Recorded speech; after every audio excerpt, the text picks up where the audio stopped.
Le Maroc a fait une opération de lobbying inédite et extrêmement intense qui a d'ailleurs étonné même de grandes puissances comme la France ou la Russie et les États-Unis. La volonté marocaine de s'implanter au Sahel et de profiter de la faiblesse de l'Algérie, des problèmes de l'Algérie. Et l'Algérie, cette fois-ci, elle a intérêt de se réveiller parce que si le projet marocain aboutit, bye bye l'influence de l'Algérie, le Maroc va dominer outrageusement le Sahel sur le plan notamment économique. Il va tisser des liens stratégiques avec les élites dirigeantes. Comme Hadja, les Algériens n'auront que leurs yeux pour regarder et pleurer surtout. Et là, le Maroc, il veut proposer un projet économique important est de relier la côte atlantique du Sahara occidental, qui est intégrée à son territoire, le territoire marocain, aux pays du Sahel, pour leur proposer de connecter leur réseau de transport directement au futur port sur lequel travaille en ce moment le Maroc, c'est le port de Dakhla Atlantique. Pour eux, c'est bien de s'émanciper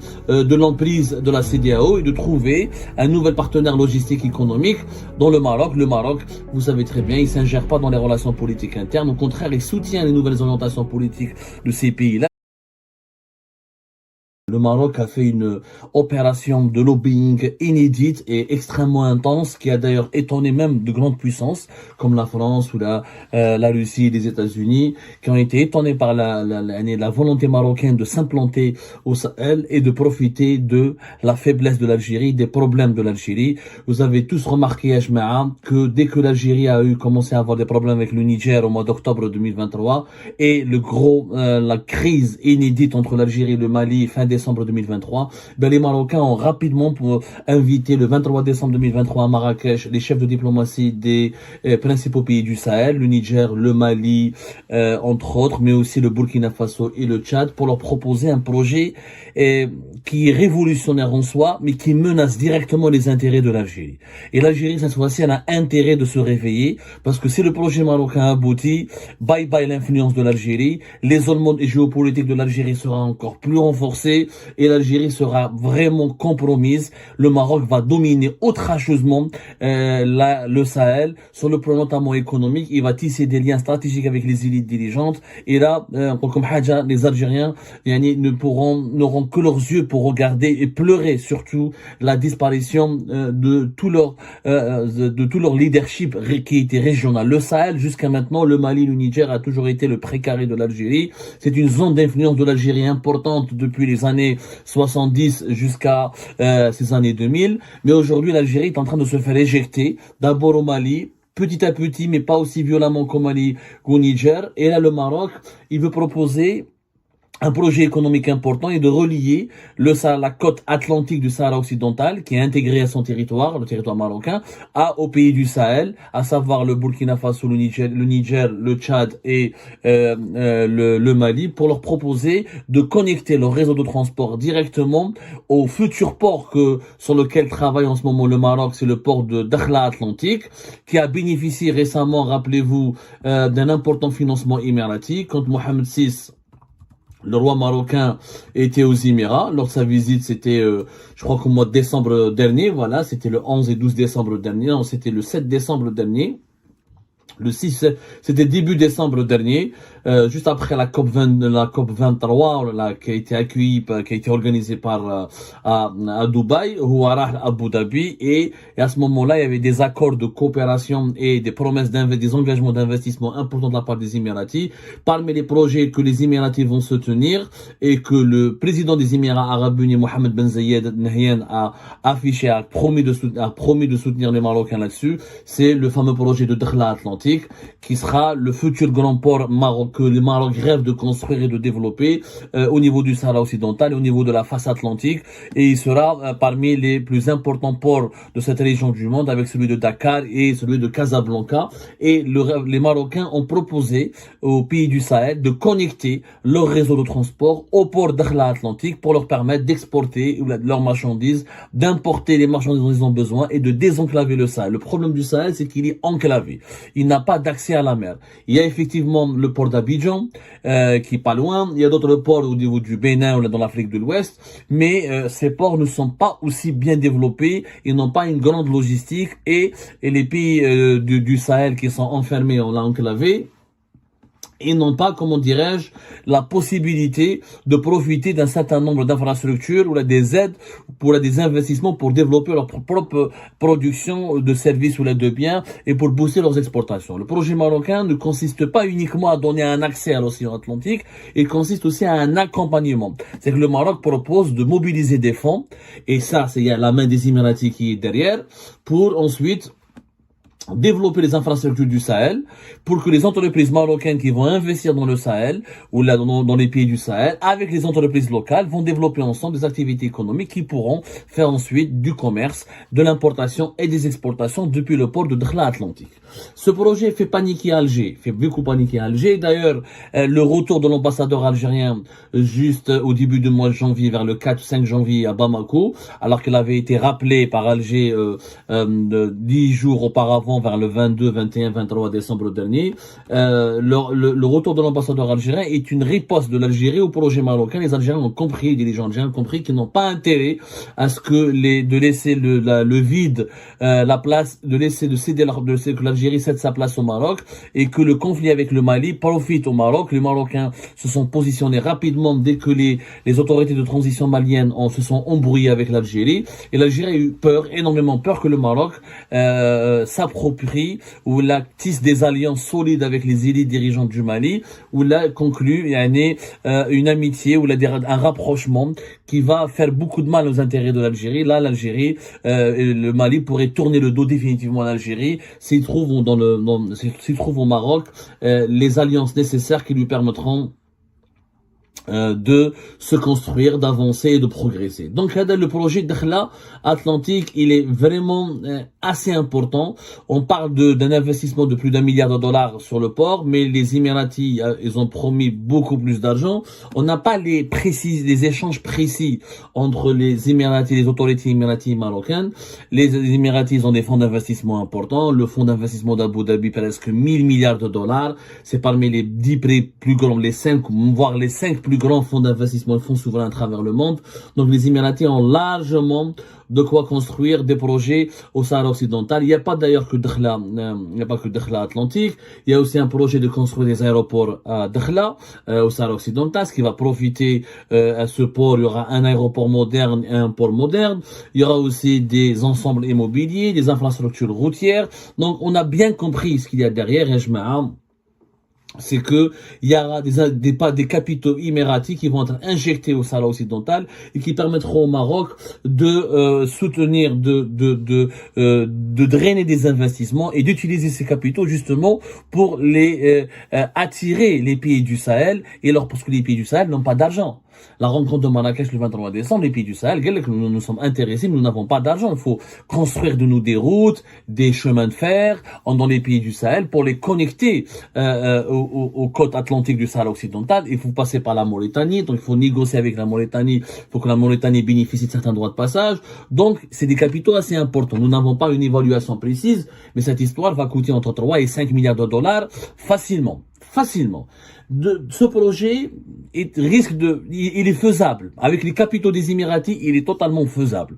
La Mauritanie ne va pas dire non parce qu'elle va être bénéficiaire. Les Mauritaniens, ils ne sont ni avec les Algériens ni avec les Marocains. Ils sont avec tout le monde. Celui qui leur donne de l'argent, celui qui arrange leurs intérêts, sont avec lui. Donc ils ont une position pragmatique. Ils ont de bonnes relations avec le Maroc, sans fâcher l'Algérie. Ils essaient d'avoir de bonnes relations avec l'Algérie, sans fâcher le Maroc. Donc reste le Mali, le Niger et le Tchad et le Burkina Faso. Pour eux, c'est un projet inédit. C'est hyper important d'avoir une nouvelle route maritime ou là un accès à l'océan Atlantique. Ça veut dire qu'ils ne dépendront plus des ports, ils ne dépendront plus d'Abidjan ou là de la CEDEAO, alors qu'ils ont de très mauvaises relations avec la CEDEAO, qui est la communauté des pays de l'Afrique de l'Ouest, qui a sanctionné les 3 pays, notamment le Burkina Faso, le Mali et le Niger, en raison des coups d'État qui ont été opérés dans ces pays-là entre 2020 et 2022. Donc pour eux, c'est bien de s'émanciper de l'emprise de la CEDEAO et de trouver un nouvel partenaire logistique économique dans le Maroc. Le Maroc, vous savez très bien, il ne s'ingère pas dans les relations politiques internes. Au contraire, il soutient les nouvelles orientations politiques de ces pays-là. Il y a un jeu il y a un jeu d'échecs géopolitique très complexe et c'est le départ de la France et l'éviction du Sahel. Comment la France a été éjectée du Sahel, elle a laissé sa place. Il y a la Russie qui la remplace militairement et politiquement. Et vous avez la Turquie, le Maroc qui essaie de se positionner économiquement. Dans ce jeu-là, l'Algérie elle est totalement absente. Elle fait que des erreurs. Chef de la crise malienne, elle a géré de façon avec un amateurisme consternant. Elle a provoqué un problème avec les Maliens, en essayant de s'acoquiner avec les opposants maliens aux autorités de transition. Les autorités de transition ont riposté de façon assez stricte et de façon assez brutale contre l'Algérie. L'Algérie, maintenant, il lui reste qu'une seule carte à jouer, c'est le fameux projet économique de la route transsaharienne, qui doit absolument voir le jour. La seule différence entre le projet marocain et le projet de la route transsaharienne, c'est que la route transsaharienne, ça date depuis les années 70. Cette route, alors le 15 février 2023, la Banque africaine de développement, elle nous annonce que la route transsaharienne entre dans sa dernière phase de développement. Elle a dit qu'il y a une bonne évolution avec un aménagement de 1890 km sur un total de 1950 km au Niger, soit disant qu'au Niger, 97% de cette route. Alors je rappelle qu'est-ce que c'est que la transsaharienne. C'est très important de se comprendre. La transsaharienne, c'est un projet qui a émergé dans les années 70 et qui a été porté essentiellement par l'Algérie et qui a été défendu par la Commission économique des Nations Unies, par la Banque africaine de développement, par l'Union africaine et plusieurs bailleurs de fonds ont participé à ce projet-là, la Banque islamique de développement, entre autres, la Banque arabe pour le développement économique en Afrique, ou la Commission économique des Nations Unies pour l'Afrique. Le projet, c'est quoi? C'est de construire une grande route qui va de Alger jusqu'à Lagos. Il y aura 4500 km de Alger jusqu'à Lagos, avec des routes secondaires qui vont aller, ce sera un réseau de 4600 km encore, qui va aller de la Tunisie, le Mali et le Tchad. C'est-à-dire, c'est une route qui est censée traverser l'Algérie et le Niger pour aller jusqu'au Nigeria. Ensuite, vous avez un réseau secondaire qui va aller, une partie va aller vers le Mali, une partie va aller vers la Tunisie, une partie va aller vers le Tchad. Ça va connecter. C'est un projet hyper ambitieux qui a commencé encore une fois les années 70 et qui n'a pas encore pu voir le jour. Alors, le 15 février 2023, Khalek Belli du côté au Niger, 97% du tronçon du Niger qui est 1950 km a été achevé. Mais il y a aussi des aménagements qui doivent être faits, etc. L'Union africaine et la Banque africaine de développement, elles sont optimistes. Sauf que l'optimisme avait déjà été exprimé en 2014. En 2014, la Banque africaine de développement avait publié un rapport pour dire que ce réseau, etc., parce que la route transsaharienne, elle va bénéficier directement ou indirectement à 16 pays. Il y aura 6 pays qui sont concernés, l'Algérie, le Niger, le Nigeria, la Tunisie, le Mali, le Tchad. Mais après, il est possible que de développer cette route pour que ça puisse toucher 16 pays. Mais c'est quand même un projet très ambitieux. Jusqu'à 2014, l'Algérie, elle avait mis 3 milliards de dollars pour ce projet-là, pour construire son propre réseau, pour connecter la route nationale depuis Alger jusqu'à la frontière avec le Niger. Ensuite, la Banque africaine de développement, elle a débloqué 120 millions de dollars. Ensuite, il y a eu 515 millions de dollars. Il y avait d'abord 41 millions de dollars pour le Tchad, 36 millions de dollars pour le Niger. Ensuite, il y avait d'autres fonds d'investissement, même l'OPEP, même le fonds koweïtien pour le développement, même le fonds saoudien pour le développement. Beaucoup de pays, beaucoup d'investisseurs ont essayé de donner de l'argent pour construire cette route. Sauf que cette route, jusqu'à aujourd'hui, voilà, elle n'est pas encore opérationnelle. Depuis les années 70, le problème de l'Algérie, c'est ça, c'est qu'elle s'implique dans des projets très ambitieux, qui est le gazoduc transsaharien avec le Nigeria, dont on parle aussi depuis les années 80.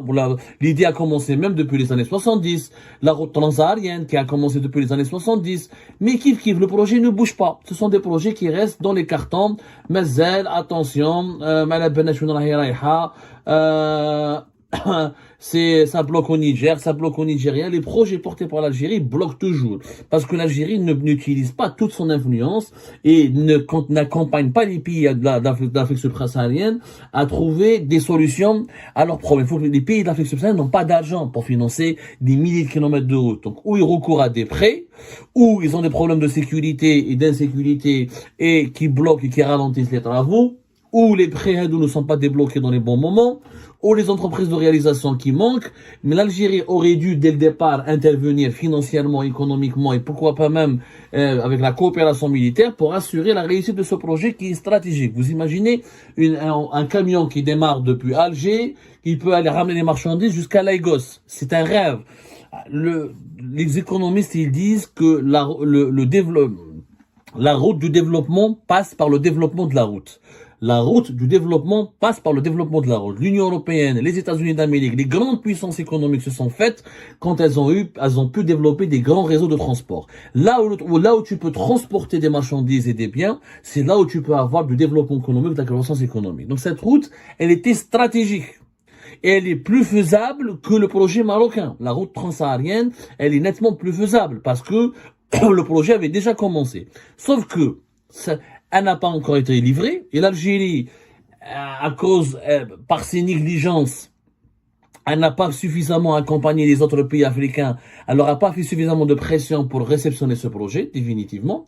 De deux, même si la route sera finalisée, comment l'Algérie va rentabiliser cette route? Eh ben, si tu fais une route et tu n'as pas de quoi exporter, le problème de l'Algérie, c'est que nous avons une économie qui n'est pas diversifiée et qui est faible. Et qui est faible. Tu vas pas exporter au Nigeria du pétrole et du gaz. Au Nigeria, il en a. Tu peux pas donner au Niger et au Mali du pétrole et du gaz. Ils n'ont pas assez d'argent pour l'acheter et le Nigeria pour leur vendre. La différence entre le Maroc et l'Algérie, c'est que le Maroc, il a une économie diversifiée. Quand il va connecter Dakhla Atlantique au pays du Sahel, il y a les entreprises marocaines, de l'agriculture, de l'industrie, le textile, les nouvelles technologies, les banques, ils sont prêts à conquérir et à travailler dans les marchés du pays du Sahel et à apporter des biens et des services. Les entreprises algériennes ne sont pas capables encore, non seulement n'ont pas été capables de satisfaire les besoins du marché national, elles n'ont aucune expérience ni aucune capacité pour reconquérir les marchés étrangers. T'as quitté cette route, qu'est-ce que tu vas exporter pour le Mali, pour le Niger, jusqu'au Tchad ou jusqu'au Nigeria? L'agriculture algérienne, elle est faible. Nous-mêmes, on est dépendants des importations. Le textile, Adna, on parle depuis des années pour lancer le textile algérien, il n'a pas été lancé, on n'arrive même pas à satisfaire le marché national. L'industrie mécanique, on l'a sabotée. Le Caen, on avait laissé les usines de montage de véhicules en 2019. On a créé des usines de pièces de rechange. Voilà. On aurait pu exporter des voitures vers les pays de l'Afrique subsaharienne. Alors que le Maroc exporte ses voitures vers le marché européen. Donc nous n'avons pas de véritables industries.